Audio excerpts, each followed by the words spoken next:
Thank you for returning to the channel today. Thank you for those new subscribers, and thank you for those who follow us every single day. That night, after driving out the merchants in the temple, Jesus went to Bethany and stayed the night over there. The next morning, when he was coming back to the city of Jerusalem, he was hungry, and he saw from afar a fig tree. And the fig tree looked like having fruits. So as soon as he get closer, he found out that there were only leaves on the fig tree. So he said to it, "Never bear fruit anymore." And immediately it dried up.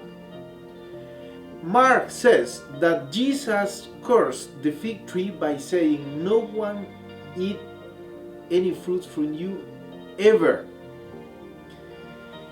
The disciples were kind of surprised with Jesus' words.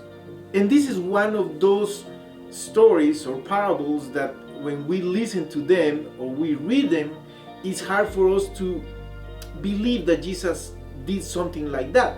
Sometimes we think that he was so hard with the fig tree, but we shouldn't interpret this as the result of his anger because he was hungry and he didn't find any fruit in the fig tree.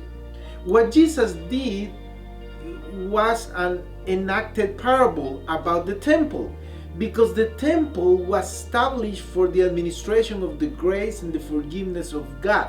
But the Sadducees who managed the temple and the priests who work in the temple had different motivations that were far from being the will of God.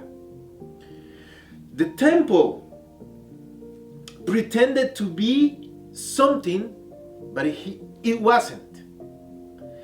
Exactly the same with the fig tree, which pretended or looked like having fruit, and it didn't. We could pretend to be Christians, to be followers of Jesus, and not being. But that will put us in the same situation as the fig tree. And that's pretty dangerous. Hopefully, that's not our case. See you tomorrow.